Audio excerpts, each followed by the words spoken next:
What's going on, everybody? Welcome to the Week 2 edition of the Pro Football Focus Show here at RotoGrinders. I am Britt Devine with the new 2020 vision. Tyler, Tybo. Tyler, what's going on, my man? Seeing everything clear, no fuzzy lines in the eyesight?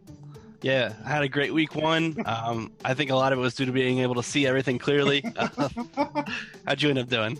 Is there like a ghost behind you? What is this behind you? It's like floating up in the air. You must have a fan on in the room. Yeah, it's a Phillies pennant. This is great. There's ghosts in the air. We're here with Mr. Opportunity. We've got Scott Barrett of PFF here as well. Scott, we had a lot of good takes last week. All right, Tyler had some. You had some really good ones. Tyler's going to try to have a bad take later. I'm not sure if I'm going to let him or you're going to let him. About the only thing we missed on last week, we had Keenan Allen. You had him a little bit as a fade, didn't really work out. But other than that, we pretty much smashed last week. That's right. We did. And you won a significant amount of money, if I'm correct. I won a Honda Civic with like premium leather options. I got the Bose stereo in there, something like that, as they say on Twitter. Had myself a good week over on Fantasy Draft. But you know what, Scott? It's week 2. We got to do that again, my friend. So let's get going with this today. And let's just jump right into this because we got a lot of fun stuff we got to get into today. So if you're new, we're going to give you a stud, a value player, and a dud at each position using a lot of stuff from PFF. We've got Scott's actual opportunity article I'm going to screen share with you, along with some other cool stuff from PFF at various points in the show. But Tyler, I'm going to kick this off with you. We're going to start at quarterback. You've got your stud. He's going into Pittsburgh. It's his first road game as a rookie. Mr. Patrick Mahomes, you don't think that's going to scare him one bit, though? Not at all. We've already seen this game climb above 50 since opening, and it currently sits at 52.5 total. Mahomes was on fire last week, threw for over 250 passing yards, 4 passing touchdowns, and he even tacked on an additional 21 rushing yards.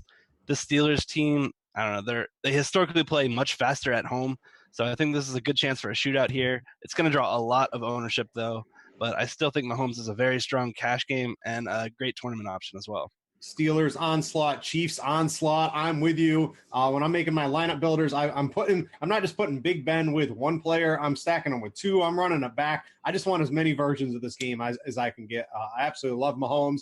You're not worried. First road game. We saw Andy Reid, right? Whenever Andy Reid has a lot of time to prepare for a game, he comes out good. Only had a week. None of that's going to scare you. I think Pittsburgh's probably going to bounce back a little bit as well. Yeah, I agree with that. But I think Mahomes has the ultimate ace under his sleeve, Tyreek Hill. I mean, the two have a fantastic rapport. Dating back to the beginning of preseason, he's caught nearly 90% of his targets thrown his way, and he can take any reception the distance for 6 points. Yeah, any reception, any rush, any return, anything at all. We'll talk a little bit about Tyreek Hill at some point. So, Scott, you're a stud. No surprise. Running opposite of him, we've got Ben Roethlisberger, absolutely horrific on the road, horrific in road starts, horrific in these 1 p.m. road starts specifically. Now he's at home. He's going to have good weather. Chiefs defense that got obliterated by Phillip Rivers. Austin Eckler somehow put up a huge game against the Chiefs. Ben Roethlisberger should go ham, in my opinion, this week as well. Yeah, it's those home-away splits. And I know there's a new offensive play caller in Pittsburgh, so maybe that changes. But just, if you played Ben at home, it's basically like playing teams in Colorado in baseball DFS. Like, the guy should be massively owned, especially this week. What we do in DFS, so we call the Superdome in New Orleans the Coors Field of DFS. We do that. Does this also apply to the Steelers at home? No, I've looked into those splits. They're nothing compared to Ben Roethlisberger's home-away splits. Since 2014, Roethlisberger averages 24 fantasy points per game at home, only 14.7 away. That's almost 10 full points. This is over a gigantic sample since 2014. Passer rating to 105.9 at home, 86.6 away. Those splits are crazy, unlike anything I've ever come across. On top of that, the team goes more pass heavy in the red zone at home. I talked to Pat Thorman, who mentioned how the team picks up the pace and the no huddle rate at home. Also, I know Ben Roethlisberger has a vague injury maybe, but Thorman brought up a good point where he was like, every time Ben throws more than 1 or 2 picks, he'll have a mysterious injury, and then they'll question him about it on Wednesday, and he'll be like, I'm fine. Also, Chiefs defense is really bad, especially their pass defense. We'll get to that in a little bit. There's some obvious sacks in this in this game. So yeah, definitely like Ben. Yeah, I like Big Ben. Maybe he just has like this really nice Tempur-Pedic bed at home that gets everything out, allows him to play good. He goes on the road, just that night before bed just messes with him. I don't know what it is, but I think it's more likely he's just getting hammered at strip clubs on the road, and then his wife, it could be, but whatever it is, the splits are just so huge. This game for an onslaught, Drew Brees is up there for me as well if you're looking for stud quarterbacks. You really can't go wrong with any of these guys this week. Tyler, someone I think is going to be pretty popular because we just saw Ryan Fitzpatrick go nuts in the Superdome. We've got the Browns, who, in my opinion, are probably a little bit better of an offense than I think the Buccaneers are going to be this year. He's got unlimited weapons. He's got a running back. He's got 2 running backs. He's got 3 running backs. He's got all these receivers. He's got a tight end. And if he could ever hold on to the ball, is so athletic, he can destroy things up the seam here. We've got Tyrod Taylor going up against the Saints. I guess you think the Saints from week 1 look a little bit more like the 2016 Saints instead of the 2017 Saints. Yeah, and those defenses were night and day difference. Ty got here, though. I mean, he's just a great play. He showed last week that even 20-mile-per-hour winds, he can consistently provide fantasy points. Ran for 77 yards and a score. That's 13.7 fantasy points right there. I mean, his throwing can only get better after throwing just 37.5% of his attempts. We saw that Ryan Fitzpatrick decimated the Saints defense, and I think it's Tyrod's turn. New Orleans allowed over 400 passing yards, 4 passing TDs. They pressured the quarterback on just 17.6% of the dropbacks. That was the 6th lowest rate in the league, and yet they allowed a perfect 158.3 QB rating to Fitzpatrick on those pressured snaps. And I don't think the back end was much better. Marshawn Lattimore allowed a perfect 4-for-4 to Mike Evans for 114 yards and a score. And that was while he was shadowing him on 83% of his routes. So I think that every level of this defense can be attacked by Tyrod, and he has the weapons at each level to attack them. He's a great cash play and a great tournament play. Yeah, I love Tyrod. Mahomes is a little bit too cheap on DraftKings, too. You have him as your stud. But, if you could save the money with Mahomes, I think Tyrod's only 100 less. I've got Case Keenum. He's another guy I like. That Oakland, I think Oakland might be – they're going to be right there with the Bills, one of the worst teams in the league, I think, this year. So there's a lot of value at the quarterback position overall. Scott, you've got 2 more. You've got Jimmy Garoppolo. Didn't really work out for him too well week 1, but going into Minnesota, I think we could all see that happening this week. He gets to take on the Lions at home, who the Jets and a rookie quarterback could just lit them up offensive and defensively. And then I want to hear on this one too, right? Because when I'm looking for my quarterback, I want guys who are going to get 350 yards, 3 touchdowns. I want that in the wheelhouse for them. You've also got Alex Smith here as well, which I don't know if he really has that in this Redskins offense. Maybe you can convince me otherwise. Well, he also has some hidden rushing upside. He scored some rushing touchdowns. Basically, it's just Indianapolis has the worst coverage defense in the NFL and the worst pass rush in the NFL. Detroit might be the worst total defense in the NFL. Listen, they're the same price on DraftKings. They're about the same price on FanDuel. I haven't decided yet. I know you said touchdowns are an issue with Alex Smith, but they've been an issue for Jimmy Garoppolo his entire time in San Francisco as well. Don't know which way I'm going yet. They're both strongly in play. That's all I got. You don't always get dank stats. You got to remember, this is Wednesday night. Nope. I'm only about 30% into research. But probably the suits pushed us up. We got all these big showdown slates. We had to get the Thursday show in for the showdown, and the suits were like, push that PFF show to Wednesday, so we don't get all the dang prime stats. Time. Only some of them. But yeah, I like both those. I'd be more apt to take Jimmy Garoppolo than I think Alex Smith. But I think I will have both of them on my tournament teams this week. Tyler, you got a dud here. Interesting with this one, because you got to think this team is just going to roll and score like 45 points because they're going into Buffalo, and Buffalo is probably the worst team in the league this year. What's concerning you on Phillip Rivers? Is it they're going to score so quick? They're going to score a defensive touchdown. It takes the passing game away. You think the Bills' defense at home is going to be a little bit better? Is it the West to East Coast trip? What's scaring you here? So I'll say the first and the third you got, but the main point will be Melvin Gordon. I think he's just going to run buck wild against this team. And the Bills have a pretty good secondary. Micah Hyde and Jordan Poyer, they were 2 of our top 20 graded safeties from last year. Tre'Davious White was our number 3 cornerback last year. The only real option I want in the passing game is Keenan Allen, who should have a good day in the slot. So as such, I think I'm just going to fade Phillip Rivers, play some Keenan Allen, and just go really heavy on Melvin Gordon. They're 7.5 road favorites. I think that number could climb by the time Sunday hits. Yeah, Melvin Gordon's, we'll talk about him in a little bit. He's really interesting because we have the really high-priced running backs, and because the site's tightened up pricing from week one, you really and the Gurley's and the Kamaras moved up in price. It's a little harder to afford them this week. So Gurley's right in the sweet spot. I think Gurley's going to be very heavily over the time the whole week's said and done. Scott, I mean, it's always tough to put Tom Brady in the dud, but it's pretty easy to see him not having. Scott, I'm going to tell you, do better on this one. So Tom Brady, and then come up with something better for me than Tom Brady against the Jaguars.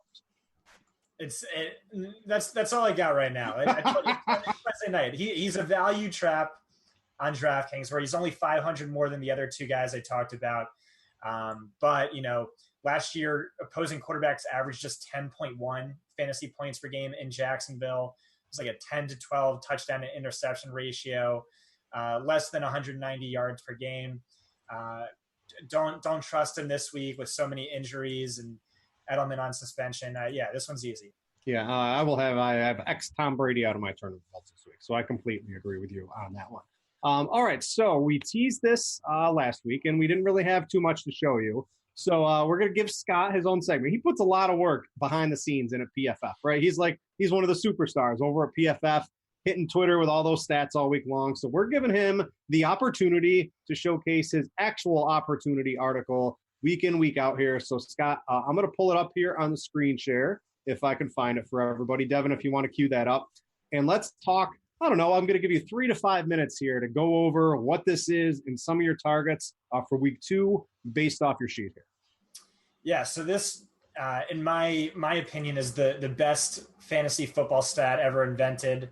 But of course, I was the one who invented it. Pat yourself on the back a little bit. So we're measuring volume, looking at expected fantasy points.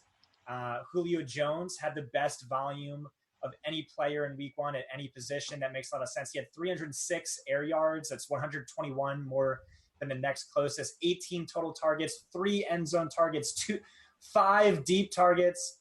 He had expected touchdowns 1.52. Of course, he didn't score any. Here's a great stat from the article. Matt Ryan has a career PFF grade of 63.9 in the red zone, but 94.5 between the 20-yard lines. That's crazy. For perspective, Tom Brady led all passers with a PFF grade of 92.9, so less than that, while Ryan's red zone grade is easily one of the worst, if not the worst.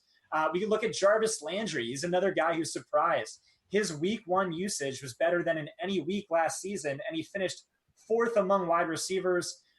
New highs in air yards, deep targets. He's being used a lot closer to Antonio Brown was last year by Todd Haley than the role he saw last year. And again, that was a terrific role. Corey Davis is a big surprise by this chart. He saw terrific volume. He's a little banged up, but I do like him and his target market share with Delaney Walker out. Joe Mixon, he's a guy everyone's going to be overlooking. He's a massive bell cow, up there with the top 5 running backs. And we can talk about Melvin Gordon, who I have written up here. He's another guy who stood out by these metrics. So tell everybody again what goes into actual opportunity. What is this? Why is this so important? This is actionable stuff that you can use in DFS right off his article. That's right. It's the most predictive metric I've ever found for projecting PPR fantasy points.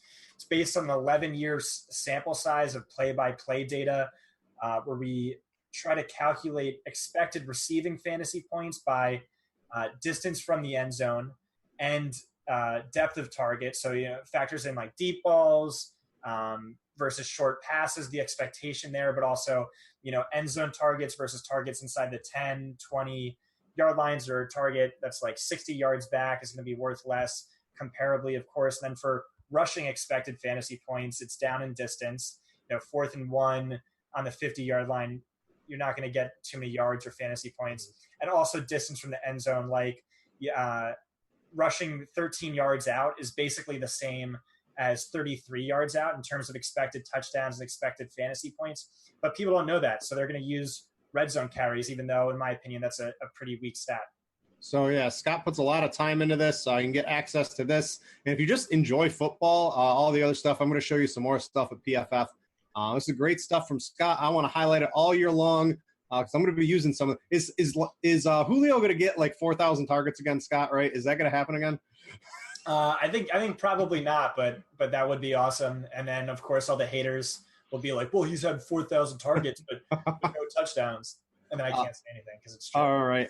Scott, enough about patting yourself on the back. Let's get into some running backs here. Tyler, I'm going to start with you. I don't know if it's not really a cop-out, right? Because you got Alvin Kamara in here. How can you go wrong with Alvin Kamara in a game where he's could get more rushing yards? He's an excellent receiver. If they get behind, they're just going to throw him the ball like they did a bajillion times last week. Why is it him over Todd Gurley for you as a stud, especially now that we have a little bit tighter pricing? Yeah, I mentioned before the show that I pivoted my pick here from Gurley to Kamara. I just think it's more likely that the Cleveland-New Orleans game turns into a back-and-forth shootout affair where Kamara sees continuous rushing and receiving work over Gurley, who could possibly sit in the fourth quarter after being up 30-0 against Arizona. I just think there's a higher chance for Kamara to see continuous action and volume. Last week, Kamara played on 81% of the team's offensive snaps, and he was a workhorse in the receiving game with 12 targets. Gillislee looked absolutely dreadful when he was in there spelling Kamara, and I'm kind of expecting another high dosage of Kamara this week. James Conner toted the rock 31 times and caught 5 of 6 targets in a massive fantasy outing against the Browns last week. I'm projecting another 30-point burger here for Alvin Kamara. Yeah, I think that's good. And after I think it was after Gillislee left the game, or didn't leave the game, he fumbled. No other running back saw a snap for the Saints here. So I just expect, 85, maybe even 90% of the snaps going Kamara's way this week. I completely agree. It's really tough to not like Gurley too. Really tough choice there, but I think currently just leaning Kamara if I'm spending at running back. Scott, you've got Melvin Gordon. This is just this is easy, right? Because everybody else got overpriced, I think, at the position, and Gordon didn't get priced up enough. And he's 20 touches. He's a bunch of receptions. It's the Bills. The Chargers should score a bunch of points here. This is about as easy as it gets for me this week. Yeah, I think he's now an uber back in the NFL. What that means is he's in that, Le'Veon Bell, what Todd Gurley was last year, what David Johnson was the year before, sort of running back where they are going to rank top 5 in rushing fantasy points and then maybe top 36 among all positions in receiving fantasy points. And we knew this was going to happen. Anthony Lynn told ESPN one of his biggest regrets of 2017 was not getting Gordon more work in the passing game. Guess what? Week 1, he had 12 targets, totaled 102 receiving yards. He also had 15 carries on the ground. One of my actual opportunity stats from the offseason was Gordon averaged 19.4 expected fantasy points per game last year when he was off of the injury report. Guess what? Only Le'Veon Bell was better, and now it's looking like his expectation may even be higher this year. Team's favored by 7.5. It's a dream matchup against the Bills. Over the Bills' last 10 games, they're giving up 33.2 fantasy points per game to opposing running backs, 4.82 yards per carry, worse than the NFL by both measures. So easy pick this week. Yep, and he helps you if you want to pay up a receiver for there's a guy called Antonio Brown. He's at home this week against the Chiefs. Gordon helps you get that. If you use Kamara and or Gurley, a little bit tougher to make that happen this week. So let's go back to Tyler. Let's get a value. I don't know on this one, Tyler. This one's a little bit tougher of a sell. He's dirt cheap on DraftKings, so I get it. DraftKings, full PPR, receptions. Not sure this dude's going to get too many. Sell me on Alfred Morris. I think he's 3,600 on DK. So I want to hammer some of these top high-end plays like Alvin Kamara, Antonio Brown, Julio Jones. And the only way I'm going to do it is by saving money punting someplace. Why not go for a game that I think is a potential shootout here with the 49ers-Lions? We just saw last week that the Lions allowed a league-leading 177 rushing yards to the Jets running backs. That was Isaiah Crowell and Bilal Powell. I think Alfred Morris, after watching him play in the preseason, can bust off those type of runs along the interior as well, where he absolutely crushed. This is the 3rd highest projected scoring game of the week. We've already seen the line move in the 49ers direction. They're coming from 3-point road favorites up to 5.5 at this time. And this typically correlates well with running backs of Morris' stature, where with the game script in their benefit, they can run and get more touches in the second half. He's priced at just 3,600. That allows a ton of roster flexibility. Yeah, he is a cheap. There are a couple cheap receivers too. Still tight ends that are too cheap. My problem is I don't know if I can give one of those valuable 3 running back spots, because I like to use running back in a flex, to Alfred Morris, because there's still so many good running backs right now in the league that I know are going to get 20 touches. Even at 3,600, I have a hard time clicking the button. But maybe you sold me on it. We'll take a look at the green line, too, on the San Francisco game, and Scott can talk about that a little bit more, how that's going nuts in just a little bit here. But maybe I'm going to have to put Alfred Morris on a couple of my teams after that. I'm much more in line with Scott's value. Now, it's not 3,600 on DraftKings like Alfred Morris, right? But Scott, Atlanta, they're down 2 of their best defensive players. They always give it up to receiving running backs. They never give up anything deep here. This Atlanta defense is going to take, I can't really overstate a really huge hit with a loss of their 2 best defensive players. Christian McCaffrey, this is the 12 to 15 carries with 8 to 10 targets special. Greg Olson's out. McCaffrey's going back to being a monster. Yeah, he's not a lock button play like James Conner was last week, but this was a matchup I've been looking forward to for a while.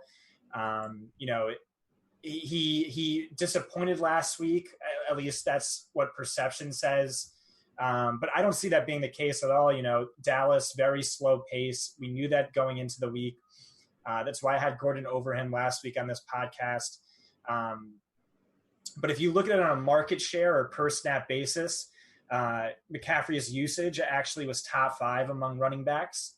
And so now he has a dream matchup against the Atlanta Falcons defense that have surrendered the second most receiving fantasy points to running backs in back-to-back years. Greg Olson is not playing.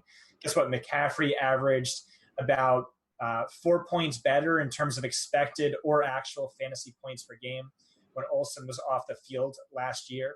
Atlanta's also without Deion Jones and Keanu Neal. Guess what? Those 2 guys made up about 50% of all of Atlanta's targets last year. So those guys were the primary defenders on 50% of opposing running back targets. So their losses especially benefit McCaffrey this week. He's not too expensive. I love it. Yeah. Yeah, I like McCaffrey much more this week. Olsen, you going indoors into a really nice spot to play. Looks like McCaffrey's going to have a really nice week here. I want to get anybody's thoughts on James Conner, right? The Chiefs allowed, listen to the stat line, 22 rushes for 123 yards and 14 receptions for 189 yards and a touchdown to the Chargers last week. What are we doing with Conner? Guys, I'm looking to go back all in, cash games, Conner, 100%, use him a lot in tournaments. He didn't make the list here. I want to spend a couple seconds on him. Anyone have thoughts? Yeah, on FanDuel, he's my cash game lock. I've got him, Kamara, and Melvin Gordon. I'm playing all 3. Yeah, sounds good to me. Scott, what do you got? Yeah, I love Conner. In all of my early builds, he's a staple. Like him on DraftKings, too. He's going to crush. Yep. Yeah, I completely agree here. All right, your dud, Tyler, maybe a little bit hobbled here. Devontae Freeman. So we have all these home road splits. Freeman at home, he usually goes nuts here. You're concerned a little probably about the workload, probably concerned a little bit about injury, concerned a little bit about the offensive coordinator, not really knowing what he's doing on the 1-yard line. Looks like you're going to be fading Devontae Freeman this week. Yeah, I'm trying to get a little more takey with these, giving you some hot things. That's why I went with the Morris play instead of when we get the receiver, you're just going to burn everything down behind you anyway. So fair enough. Okay. As far as Devonta Freeman, the Panthers last week, they allowed just 69 rushing yards to Zeke. The banged up Devonta Freeman could have a similarly disappointing outing. The Falcons' offensive line was a mess last week. They got 0 push against Philadelphia's front 7. They allowed a league-leading 24 pressures on Matt Ryan last week. And the 0 push along the goal line is where I'm most concerned with Freeman. If he's not getting any touchdowns, he's not a guy that I really want to target. And he also has a terrible matchup here against Luke Kuechly, trying to get any receptions. Kuechly was our number 3 coverage linebacker last year, shutting down defenders sideline to sideline. I'd rather spend 200 more on DK and get Kareem Hunt, or 200 more on FanDuel and get James Conner. Yeah, I agree completely on that.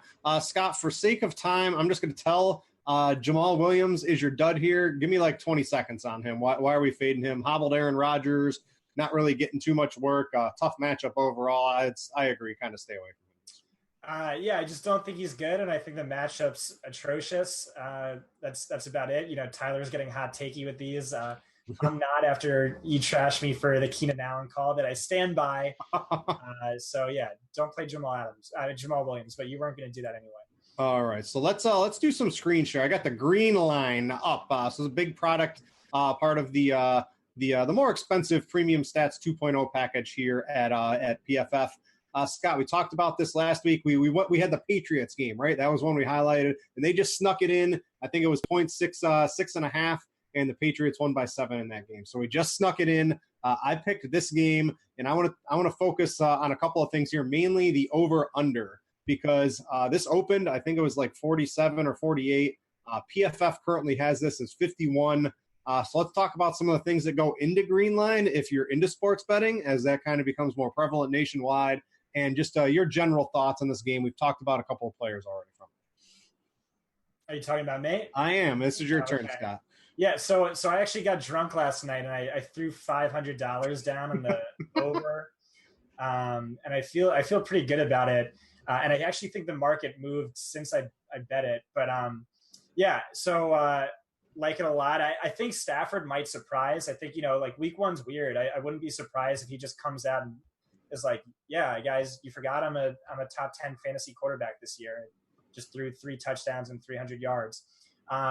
2 very bad defenses. Detroit, maybe the worst in all of the NFL. So I dig it. Green line, I talked about this last episode. I forget the actual numbers, but we gave out our lock of the week picks last year, and we won like a ridiculous 88%, which is just like unheard of. And now you get to see all of the data behind what went into that, updated in real time. Basically, if you're looking to bet in football this year, who are you going to trust? Pro Football Focus. We have the best data in the game, and it's going to help you for DFS, because I honestly think our lines are better than Vegas's, just in terms of predicting what's going to happen. So yeah, check it out. It's for elite members, and if you're an elite member, you get all of our great premium stats as well. Mm-hmm. Yeah, I love it. If you're not sports betting, there's still if you're a hardcore DFS, the premium stats. I guess I can just kind of bring this up here. There is you can get lost in this for hours and hours and hours and hours. You can download them to CSVs for a lot of them too, to kind of make your own stuff out of them. The premium stuff at PFF, some of the most top-notch stuff you're gonna find from any stats provider. Tyler, something I always like to look at. Pat Thorman, he's been writing this for years, right? The snaps, pace, and stats. This is something, right? Like he highlighted the Cowboys game last week was going to be really low in pace. Surprise it was. Dude knows what he's talking about. What are some of the things from his article this week that stand out to you? Yeah, one of the big things that I found interesting was the Colts-Redskins game. I think that's a game that could have a lot of plays. Both teams were top 5 in snaps week 1. I think Jordan Reed's a guy that I definitely want to target here as an option in the passing game. I know his raw numbers might be a little low from last week after he was kind of subbed out when the second team kind of took over, but Reed's a guy I definitely am interested in. Some other notables are just he takes a look here basically at the high volume games and the low volume games. The low volume games are games you typically want to avoid, like we talked about with the Cowboys-Panthers last week. This week will probably be the Giants-Cowboys, but I mean, that's not on the main slate. There's just a lot of great notes here, especially when it comes to the no huddle and how well some teams operate under it.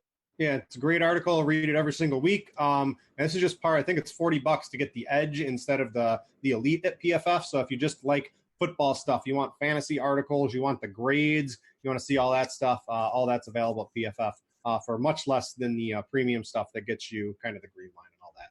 All right, so we talked about some of the cool stuff going on at PFF. Tyler's going to burn the house down with his hot take dud at wide receiver, so we're going to save that for a little bit. Scott, let's turn this around. I'm going to give you first go. So stud, there's this guy. His name's Antonio Brown. Even in a horrible game and horrible weather, still has a pretty good week 1. Now he's back at home with Big Ben going up against this Chiefs defense. Is it even a defense? I don't really know. I think as it stands right now in my head, I'm paying for Antonio Brown instead of guys like Alvin Kamara and Todd Gurley on DraftKings right now. Right. So this goes back to actually our Keenan Allen conversation from last week. Kansas City has one good cornerback, Kendall Fuller. He was our number 1 graded slot cornerback last year. That implies, it's a tougher matchup for Juju Smith-Schuster, who plays about 60% of his routes from the slot. or they could do what Los Angeles did last week and just only target Smith-Schuster on his relatively few routes from the perimeter.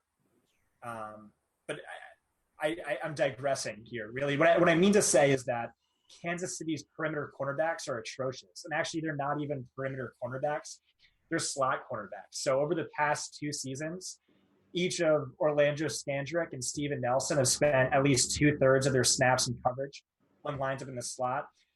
Not just that, but they were also bad in the slot. The ranked bottom 20, or just in general, of 124 cornerbacks, they both ranked bottom 20 in yards per route and coverage allowed.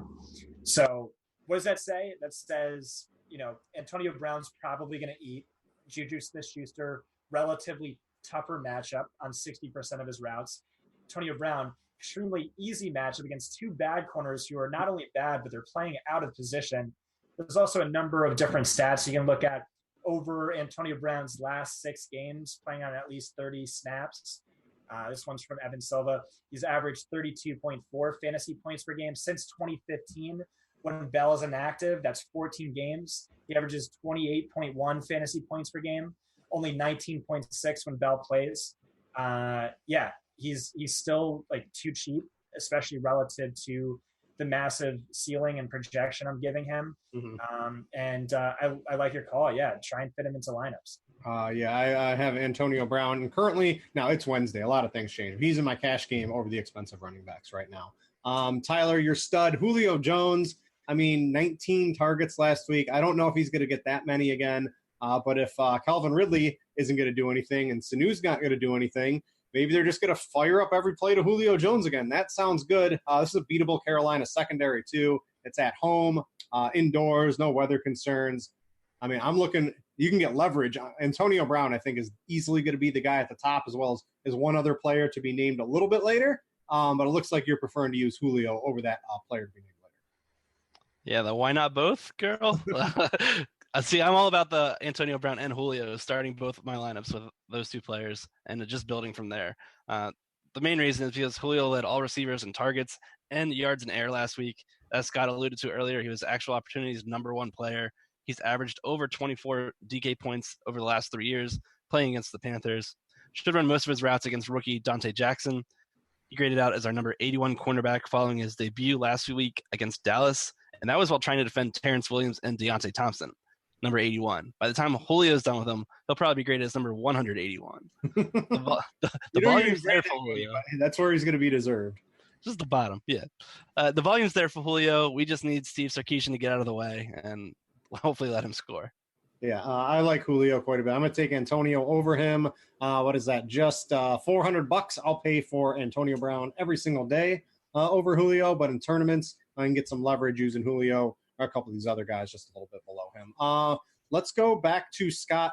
You got a Nunwa here as your value. Now, we're going to have Curse back, I believe, this week, but all that's going to do is – I don't care. Yeah, that's just going to kick Pryor out. Pryor's garbage. Curse, he's okay, but a Nunwa – looks like he's probably going to be the steady Eddie target of Sam Darnold so far this season. I like a lot of other guys in this mid-tier too. So you got a Nunwa. I like guys like Godwin and Galladay. Those are 2 guys basically right around the same price range. I like what gives you a Nunwa over guys like them?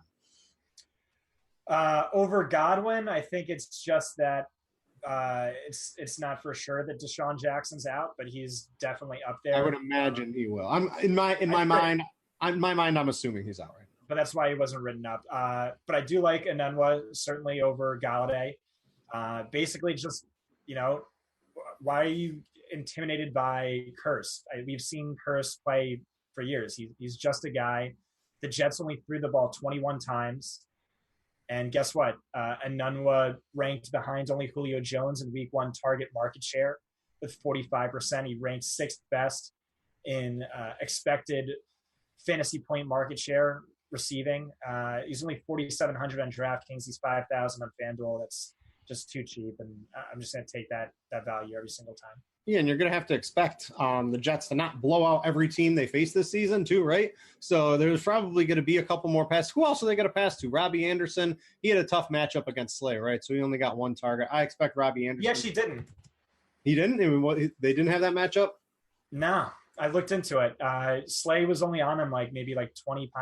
All right. Well, look at you crushing me and what I thought happened in that game. I don't think Anderson's just going to get one target every single game. It does look like Enunwa has a connection with Darnold, and you got to take that with a rookie receiver. I like the Enunwa, Galladay, Godwin, all those three guys in the mid-tier looking really strong for me.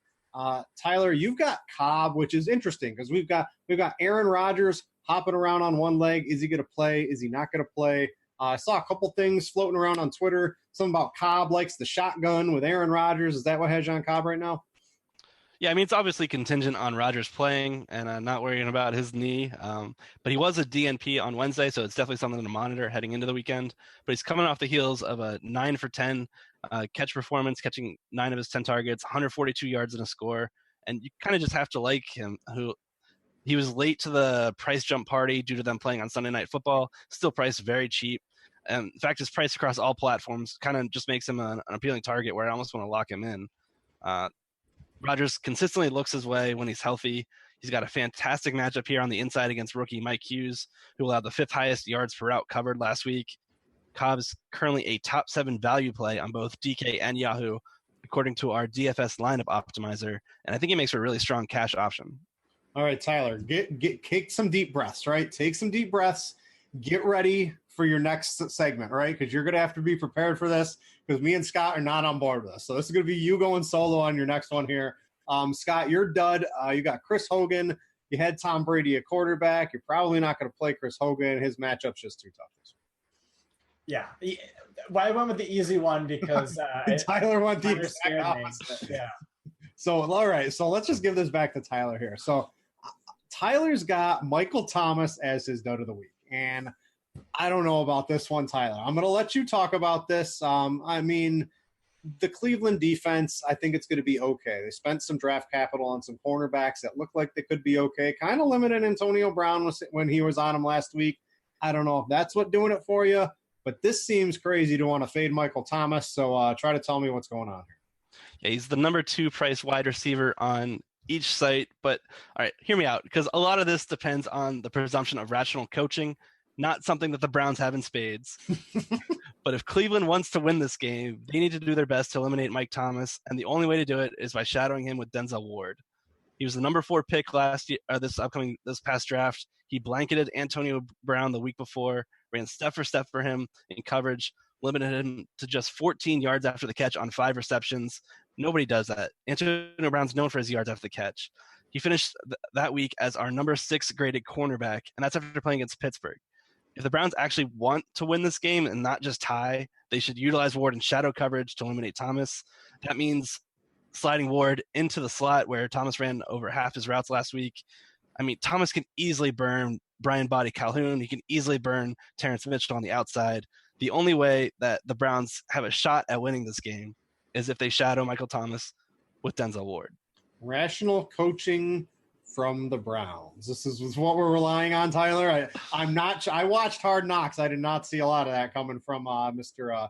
Oh man, I can't believe I forgot his name. I'm blanking here. But I don't know. So you make a case for it. So let's explain. If Thomas, let's say that does happen, right? Where are we going on New Orleans? I want part of New Orleans. Is it all going to Kamara? We got Ginn hobbling around already on the injury report. Watson, who knows what he's bringing. Cameron Meredith wasn't active. Where do we go in the Saints office if we're not using Thomas? Yeah, we want Ginn if this is possible because Terrence Mitchell runs a 4.63. Very burnable for Ginn on the outside. But again, that'd be contingent on him being healthy as well. Again, this is all contingent on the Browns actually trying to want to win, which is, I don't know if they're going to do that because we saw week 1, Ward played 90% of his snaps on the left side. I don't know if he'll move around. I mean, they do. The fans want them to win. They want all those beer fridges to unlock in their bars for sure. That's set up in Cleveland. They definitely want to win there. So I don't know. I think I still like Michael Thomas. I'm definitely going to have more Antonio Brown. I'll probably have more Julio. I might even have. I might have some more DeAndre Hopkins than I do Michael Thomas. So you make a good point. His price is so high. I don't know. This one could come back on you, Tyler. But I think it's something we need to follow Cleveland beat reporters, see if there's any talk of it at all. Ginn could have just been given a day off today, too, for a veteran. So this is Wednesday. If he practices Thursday and Friday, maybe this is a load up on Ted Ginn, and he goes ham, and maybe I'll win another Honda Civic. Maybe you'll see. Ted Ginn's hurt. Can I chime in here? Yeah, go for it. Denzel Ward only played on 21 snaps and coverage out of the slot last year, so he's grossly inexperienced there. He was also only my number 3 cornerback out of this draft, which, like, maybe I don't know anything, but I basically didn't like him as much as the Browns did. I didn't see him as a top 5 pick.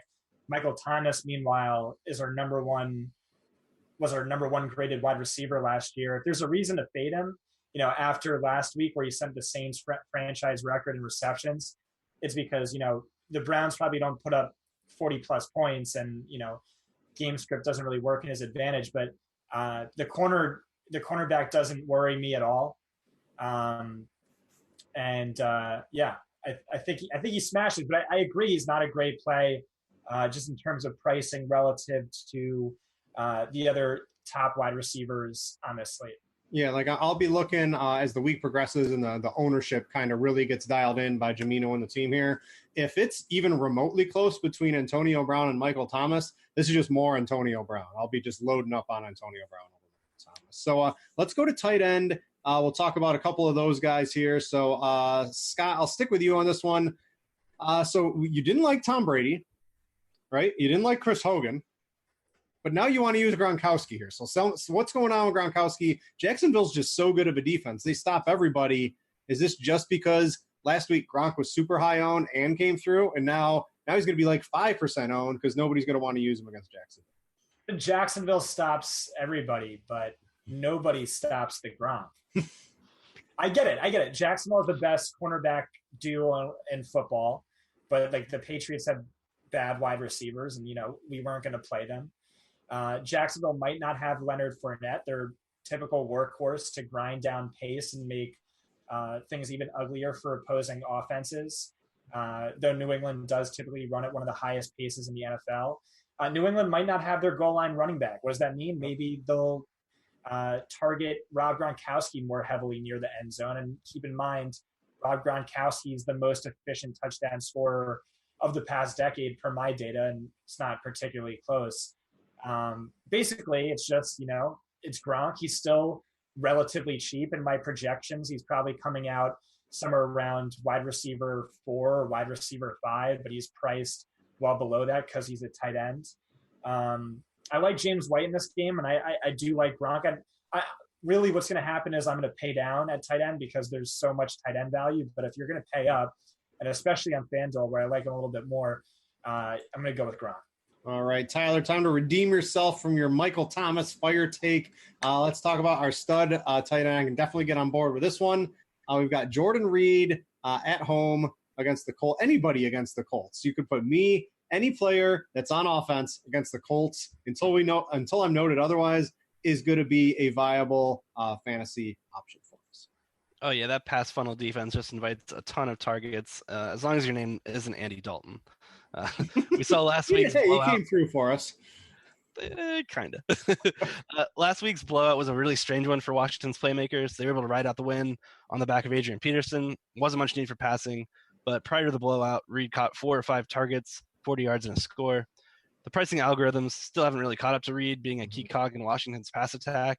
I think he's going to be utilized a lot more here in week 2 in a game that should feature a lot of pace. There's just a lot of volume here that I think where Reed could go. Alex Smith had one of the lowest ADOTs of the week last week, and I think it's going to boon well for him, for Jordan Reed, and for Jameson Crowder, Chris Thompson, just the underneath options. And Reed's one of those guys. He was actually our highest projected scoring tight end in our DFS lineup optimizer on DK. Just another reason that Reed has my interest here. Alex Smith just has to be loving this, right? He's like, oh, man, I finally don't have to throw it to a wide-open Tyreek Hill 50 yards down the field. I can just dink and dunk it to Chris Thompson, to Jamison Crowder, and Jordan Reed on these 5-yard passes all day long. Alex Smith has to be so happy he went into Washington. So that's I do like Mr. Jordan Reed quite a bit here. Scott, so let's talk about some of the value, right? Because there's a lot. We did lose Greg Olsen and Delaney Walker. So, I mean, maybe you can pick 2 of their replacements. Rookie tight end for Carolina, second year for Jonnu Smith. I'm not really going there. There's just the mid-tier. Jack Doyle is getting so many passes, and he's still priced like he's some scrub tight end. George Kittle got a lot of passes last week. I'm even going down all the way to Njoku, who's 3,000 on DraftKings. If he can actually catch the stinking ball, he should have a big performance this week. There's so much value in this kind of tier right below Jordan Reed that this is where I'm living kind of with you this week. Right. There's a lot of guys to like.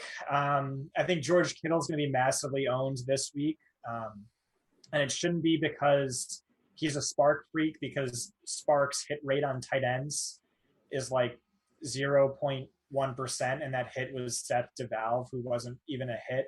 And the reason to play him is not because he saw massive target share numbers last week. That was to be expected when Marquise Goodwin gets hurt. Only plays 25% of the snaps, and then Xavier Rhodes, one of the best shutdown shadow corners in the NFL, moves to cover Pierre Garçon. So what are you left with? Not much besides, George Kittle, who is good, and I do like him.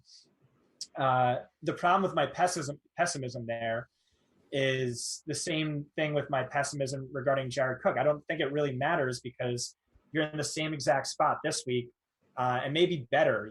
Detroit Lions, maybe the worst defense in the NFL this year. They were coming into the season per Mike Clay. They just gave up 48 points to the Jets. Goodwin's either not going to play or he's going to play seriously hurt. Darius Slay is just as good as Xavier Rhodes per my metrics, so that's going to take out the other wide receiver. So yeah, he's going to be highly owned, but he's a good play. I also love Ricky Seals-Jones, who's only who I think is $900 cheaper. He also had amazing volume. He ranked 4th in expected fantasy points at the position. On a per snapper market share basis, that looks even better. Arizona was really slow in pace last week. But basically, I think this is the tight end funnel defense to end all tight end funnel defenses. Like, it's only ever existed in theory, and here it is in reality. We have 3 cornerbacks who all graded out top 20 last year, and their linebackers are a lot weaker. So either Arizona just gets obliterated and we can't ever really play anyone from there again for quite some time, or Ricky Seals-Jones just smashes value and target expectations. If Jared Cook can do it, so can Ricky Seals-Jones. Right, that's the other thing, by the way. Per my actual opportunity data, Jared Cook is easily the worst tight end of the past 4 years, scoring 89 points below his expectation. But I know Tyler likes him, so sorry for not a softball lob. It was more of like a throwing at your threw head. a brick at me. Yeah. So let's talk like Denver. Denver is, one of these theoretical tight end funnels, right? They've got some decent quarterbacks, and we've got Jared Cook, who out-targeted Amari Cooper 12-3. Now, I don't think that's going to stick all season long, but I drafted in those best balls on draft, right? I was nagging Cook time after time after time because I knew Oakland was going to be so bad that they're just going to have to throw the ball the entire second half of just about every single game here. And that's what I think we're going to get with Jared Cook this week. So I don't think he's good, Tyler, but all that matters in fantasy is opportunity, and he's going to have some opportunity this week. Amen. Opportunity. So the Rams might be the new school tight end funnel defense, but Denver is the old school one where Wade Phillips first developed this tight end funnel defense where we just targeted them relentlessly. And I'm kind of disappointed that Cook's breakout game happened last week because this is just such a great, terrific spot for him, and he's going to be drawing a lot higher ownership. We saw Will Dissly and Nick Vannett combine for 116 receiving yards. Who? Exactly. And that was just on 7 combined targets. In week 1, Derek Carr avoided the Rams' perimeter cornerbacks, repeatedly targeted Cook, saw 12 targets, hauling in 9 for 180. I think he's in a great spot here. I don't know about 9 for 180, but enough to pay off 3x salary. Yeah, I can definitely get behind some Jared Cook. Thoughts on Tyler Njoku? He's someone I'm eyeing. 3,000 on DK. This is way too cheap. If they're going to be down, or even if they're up, they're going to be scoring a lot of points. What's your thoughts on Njoku? I just think he's way too cheap for the amount of snaps he's playing. Honestly, RSJ is the one punt play that I'm into, but I kind of like that idea for Njoku if you're looking for any kind of game stacks for the Browns Saints. Trying to look up here to see if what kind of matchup he has. Kurt Coleman's actually a pretty decent matchup. It's top 6. Did you watch Hard Knocks? It doesn't matter with Njoku. He's so good. Anyway, all right, I'm gonna get to your duds here real quick to close it out. Scott, both of you have Charles Clay. So Scott, instead of Charles Clay, my question to you is, if I'm trying to pick a Bills receiver this week, who do I pick to run it back possibly with like a Chargers, Melvin Gordon, Phillip Rivers, or something like that? Who's gonna actually catch the ball this week for the Bills? Nobody? You know what I want to do? I want to look into Josh Allen's preseason games and see if there's a guy we can make a backup connection case for. But really, I think it is Calvin Benjamin. You can look at my actual opportunity article. His volume was actually really good. He just didn't do anything with it because, the quarterbacks stink. And I think that's probably what's going to happen all year. And there's probably no receivers I really want from that team this week. But I guess that's who I'd go with. All right. So you had Mr. Charles Clay as well, Tyler. So that'll about wrap it up for tight end and actually for the show here. We got to get on out of here. There's another show coming on right after us here at RotoGrinders. So Scott and Tyler, thanks for coming on for week 2. We'll be here all season long showing you Scott's actual opportunity and behind the scenes, all the stats these guys come up with over at PFF with some of the best data available for DFS. So for Scott and Tyler, I'm Britt. Thanks for watching the PFF show, everybody. We out, y'all.